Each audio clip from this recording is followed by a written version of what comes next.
guys, welcome back to my channel. We're going to be addressing sugars today and what to sweeten your delicious food with for that sweet tooth that you have. If you're new to my channel, I'm Brianne. I post weekly videos for healthy foods, either meals, movement, or mentality, and today is kind of a combination of meals and mentality. I'm really excited to get into this. This has been highly requested, so we're just gonna jump right in. We're going to start off with a sugar substitute. I already have a video up about the dangers of sugar. I will link it above. Very important. Okay, first and foremost is Keto's sweetener. This is golden. This is their brown sugar version. Once they came out with this, I almost died.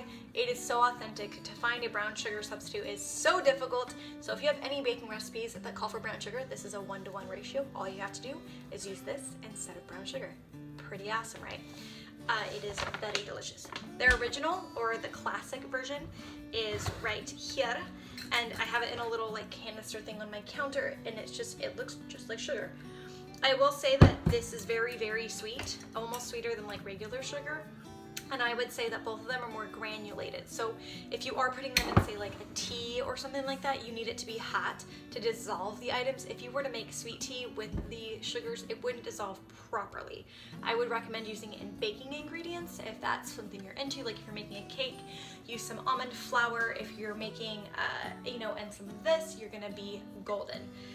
But if that's not an option for you, we do have these. This is liquid stevia drops. It's made from stevia leaf. It is extremely sweet and it tastes amazing in your cold beverages. So if you make some iced coffee in the morning, this is gonna be fantastic with a little bit of coconut milk. Amazing.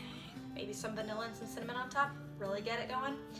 I will say that it can be bitter if you use too much. So when you're cooking with this, just be careful of that.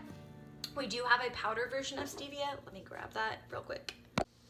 This is our powdered stevia, and we also have these stevia sweet leaves. Everything will be in the description box below. You have to be really careful with the packages because they will cut it with other items like dextrose, which is just sugar in a different name, and it can say sugar-free because it's not sugar, but it's dextrose, which is gonna spike your insulin levels. That's a whole other video. I'm trying to avoid multitasking with that. So these two items are great, but if you use too much of this, it's gonna be so bitter and so disgusting. I have ruined recipes. Just gotta be really cautious. The one that's cut's a little easier. This is great for my purse, for travel. If I'm going out to lunch with somebody, can toss it in to my warm beverage again. If you're wanting to sweeten a cold beverage on the go, I do have another Keto product. Here we go, this little guy here. Now, you're gonna look at this and you're gonna look at the cost on Amazon and you're gonna be like, girl, you cray. Now, these are not like Mio's or Crystal Lights where they're cut with a bunch of weird stuff and they're super gross and chemically. This is something that you take 2 drops max, like maybe 1 drop, and your whole beverage is good. Like I made the mistake, and my boss did too, I weighed, where you squeezed it and it was, oh my God, it's so sweet. You do not need to. So even though it's same size as other brands, this is gonna last you so much longer. There's no weird bitter aftertaste. It doesn't need to be refrigerated after opening. I'm pretty sure stevia needs to be refrigerated after opening, but now that I'm looking at it, I'm wondering if I've been doing that for no reason for years. Anyways, moving on. So liquid sweeteners. We're gonna go on to just the syrups really quickly. I already have an entire video dedicated to that. I have tried some of the other items, like just straight erythritol that they have, like from like the Now brand and stuff. I like the Keto's blend the best. They are a mix of monk fruit and non-GMO erythritol together, which is made from corn, I believe. I will have to double check that. It's been a while since I did all this research. I just have it in my pantry and just keep it, so it gets a little confusing. The syrups that I use, if you want anything as a substitute for honey, for like maybe even just maple syrup or something like that, just something to sweeten, I have Fiber Yum. I have an entire video dedicated to this, and if you want to taste it, make it taste like maple syrup, we have the maple flavor from this really awesome company called Frontier Co-op. I've been buying their products. They're amazing. I like their company, I like what they stand for, but if you're like, I'm not gonna mix it because you're a little bit wishy-washy, because I'm a little weird about this myself. I don't really know what this is, and I like to know exactly what my food is. So then just go with Chalk Zero or Keto's maple syrup stuff. I have used up Keto's, so I just have my Chalk Zero syrup brands. I will link the review of these. Man, I'm struggling today.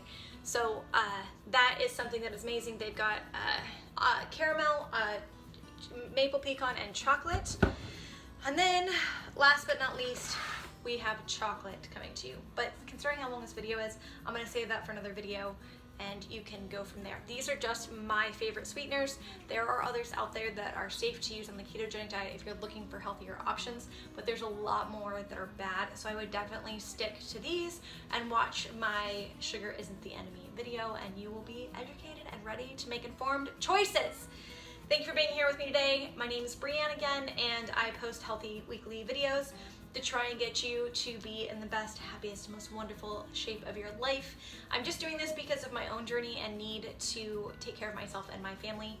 And I think that there's a lot of marketing and gimmicks out there that lie to you, and you just don't know why you're not reaching your goals, why you don't feel well, why you're lethargic, why aren't your celiac symptoms going away. And if you know anybody that could benefit from these, please share it with them. I just want to educate, I just want to help. And there's so much out there to navigate. I did the work for you. This is good stuff. And give it a thumbs up if you like this, and comment below with any other sweeteners you'd like to see me review or questions that you have, and I will get right on it. All right, see you next time. Before I forget, nuts are very difficult to digest. I don't know if I included that, and I wanted to make sure to address that. If you soak them first, they are easier for your body to break down. There's a chemical component to this that I can get into, but again, I'm trying to keep it not too crazy sciencey and too long. I can dedicate an entire video to that. I just wanted to give you some ideas for what you could eat, and so those are some ideas. But all of these can be difficult on the digestive system. As someone who struggles with ulcerative colitis, I cannot always eat these. So when I want a breading for an item, if it's not nut-based, I actually use crushed up pork rinds, and I'll share some of those recipes with you. Okay, that's all.